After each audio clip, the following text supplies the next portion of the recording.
Et puis un hommage à Jean Rochefort, disparu il y a un an. Un grand coffret de 12 films témoigne de l'élégance et de l'humour de l'acteur, mort à 87 ans.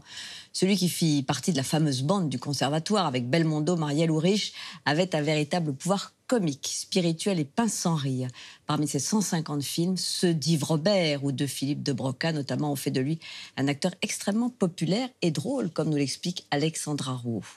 L'humour, c'est quelque chose qui se manie avec des baguettes et il ne faut pas en être conscient de son humour. Et dès qu'on en est conscient, on fait un humour qui est de mauvaise qualité. Moi, je crois que, et j'essaie en tout cas d'avoir un humour qui me surprend par derrière et qui me surprend aussi moi-même. Et c'est comme ça que je lui garde une certaine fraîcheur au petit humour que je peux avoir. Un an après sa mort, on se surprend encore avec un sourire aux lèvres en l'écoutant. Jean Rochefort, c'était cette classe inébranlable mêlée à cette dinguerie. Il a attendu d'avoir plus de 40 ans pour s'imposer à l'écran et devenir au fil du temps une icône du cinéma français. Chez Yves Robert, de Broca ou chez Patrice Lecomte, comment l'homme à la moustache a imprimé son rythme comique? Réponse justement avec Patrice Lecomte et Jean-Philippe Guérand, auteur de sa biographie. Déjà au conservatoire, on lui faisait jouer des rôles de vieux parce que son prof disait de toute façon, les jeunes premiers, c'est pas pour vous, vous serez reconnus quand vous aurez 40 ans. Et il avait vu juste en fait.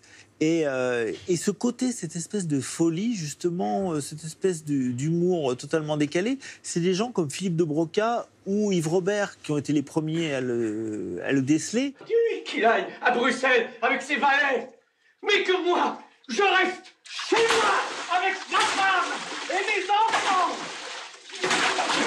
Écoute, Diane, il faut bien que tu y ailles, sois un peu adulte. Non! Ni gravure de mode, ni physique informe, Jean Rochefort était à ses débuts un comédien au physique quelconque. Ce n'est qu'en 1971 qu'il trouve son arme de séduction massive.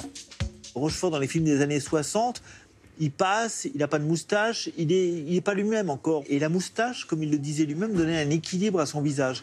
Et d'un coup, c'est ça qui a tout décidé. Il m'a expliqué que sans moustache, il n'avait pas de lèvres supérieures, que ça l'embêtait beaucoup.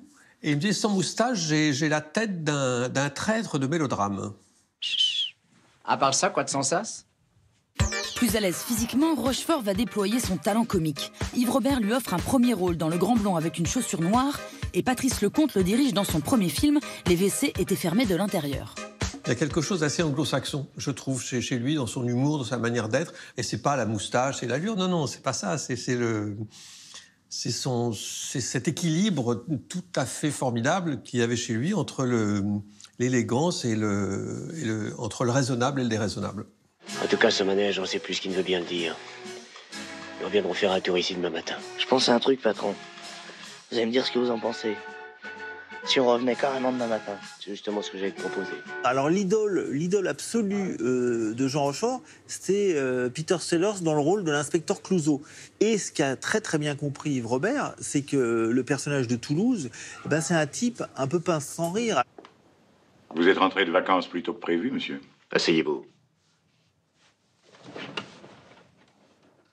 Qu'est-ce que c'est que ce foutoir, mon petit Bernard? En duo face à Coluche ou face à Gérard Jugnot chez Lecomte, comme dans les films de bande chez Yves Robert, Jean Rochefort incarnait les rôles d'hommes posés, souvent bourgeois. Son flegme répondait parfaitement aux exubérants.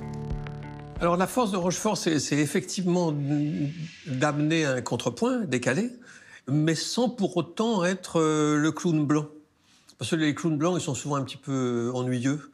Jean savait à quelle place il était, et il savait que ça servait à rien face à des comédiens plus extravagants, que ça servait à rien de lutter, d'en faire plus, de surenchérir. Et il avait sa place extrêmement définie, et c'est en étant en contrepoint qu'il était super drôle. Yves Robert a compris qu'en plus, on pouvait lui coller des défauts qui apparaîtraient comme des qualités. Il est un peu lâche, il est poltron, c'est pas l'archétype du séducteur. Et en même temps, il séduit. Voyez-vous, Charlotte, est-ce parce que je ne me suis jamais marié? Est-ce parce que j'ai besoin d'avoir des enfants? Mais sans l'amitié des bêtes, certains soirs où la vie me... j'ai horreur de l'attendrissement, je ne vais pas... Jean Rochefort, c'était aussi une voix grave et ronde, avec une diction très musicale. Jean avait son rythme à lui, qui n'était pas forcément du tout un rythme frénétique, mais qui était un rythme qui dans son phrasé, par exemple, disait les choses et faisait tomber le mot qui tue. Enfin, ça, il avait ça en lui, c'était merveilleux. Oui, oui, monsieur le ministre. Mais ça sera fait, bien sûr. Vous y allez, hein. Il faut rester en rade, dit monsieur le ministre. Et rappelle-le. Merci, Dépêche. Dans les années 90-2000, ce sont les jeunes metteurs en scène qui viennent le chercher. Pierre Salvadori, Bernie Bonvoisin, Alain Chabat ou encore Édouard Baird. Il devient l'icône de cette nouvelle génération. Au théâtre ce soir présente Jean Rochefort dans La voisine est moustachue. Il sentait bien, et c'était là son intelligence, il sentait bien que s'il ne faisait pas confiance à des jeunes qui venaient le trouver, eh bien, il allait faire du surplace, ronronner et continuer. Et ça, il voulait pas, surtout. C'était le type le moins ronronnant que je connaissais. Et faire confiance à des jeunes, c'était une manière comme une autre de se remettre en question, de se faire peur, de se faire plaisir, et peut-être de vieillir moins vite. L'acteur sans le doute, c'est embêtant. Ça enlève de l'humour. Il faut toujours avoir un peu de doute. Le doute, c'est le cousin de l'humour. L'angoisse, l'inquiétude. On s'abrite avec l'humour.